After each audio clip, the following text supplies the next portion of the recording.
Bax belə, bugün biz balaca kəşfiyyatçılarımızla təbiətin bütün rənglərini gördük, səslərini dinlədik.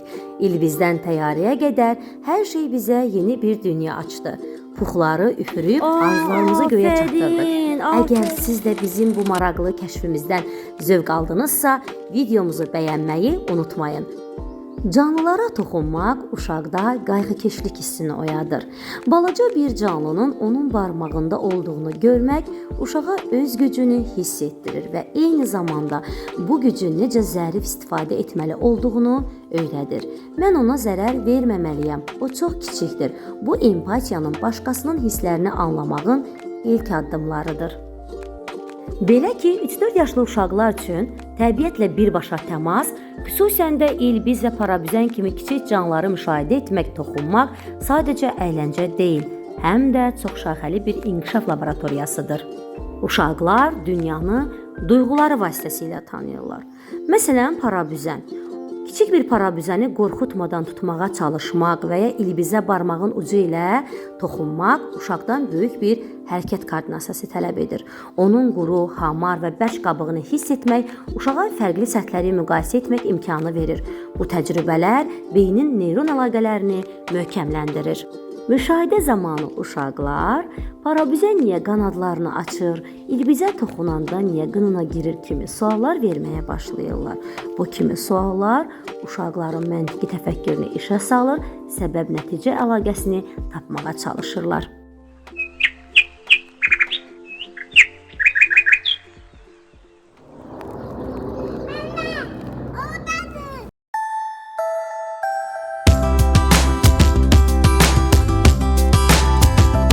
Bağçada uşaqların gül-çiçək yığması, onlara toxunması və qoxlaması sadəcə bir əyləncə deyil, həm də çoxşaxəli bir terapiya və öyrənmə prosesidir.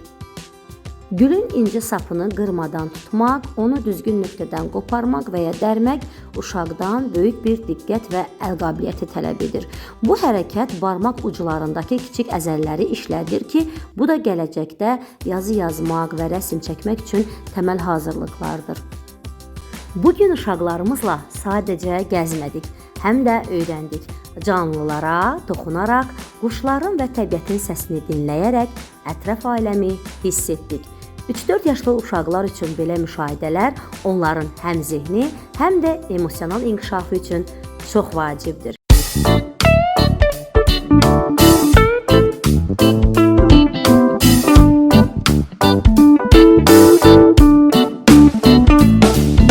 Uşaqlar üçün Mollyuska adı ilə tanınan ilbizin qabığı sehirli bir şeydir. Bu müşahidə onlara çox mühüm bir həyatı dərs öyrədir. Hər canlının özünü qorumaq üçün fərqli üsulu var. Qabığa toxunanda ilbizin içəri çəkilməsi uşağa təhlükəsizlik və müdafiə instinkti anlayışını əyani göstərir.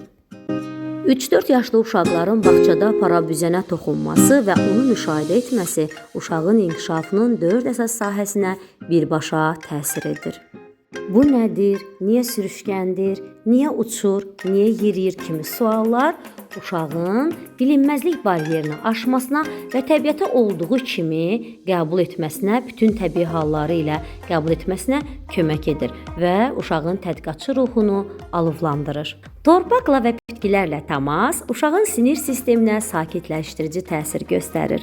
Çöldə təmiz havada gül toplamaq uşaqlarda xoşbəxtlik hormonu, endofrin ifrazını artırır və bağça mühitindəki enerjilərini müsbət istiqamətə yönləndirir. 3-4 yaşlı uşaqlar üçün pux, yəni zəncirotu toxumlarını üfürmək sadəcə bir oyun deyil.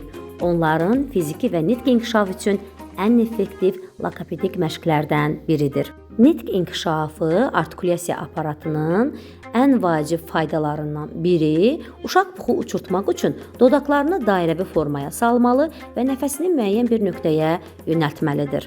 Dərindən nəfəs alıb güclə üfürmək ağciyərin fəaliyyətini yaxşılaşdırır və tənəffüs əzələlərini məşq elətdirir.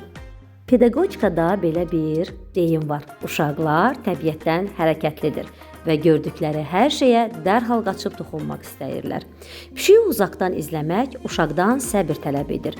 Yaxınlaşsaq qaçar qaydasını anlamaq uşağın öz istəklərini cilovlamasına kömək edir.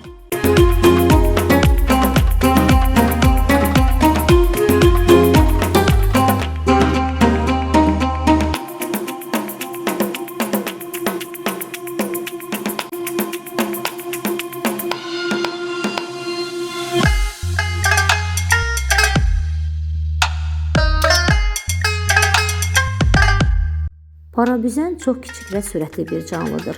Uşağın o kiçik canlını əzmədən barmağının ucuna alması və ya onun üzərində gəzməsinə icazə verməsi barmaq əzələlərinin çox incə idarə olunmasını, mikro hərəkətləri tələb edir. Burada parabüzənin hərəkətini gözlə izləyib, eyni zamanda əlini ona uyğun hərəkət etdirmək beynin vizual və fiziki mərkəzlərini eyni anda işə salır.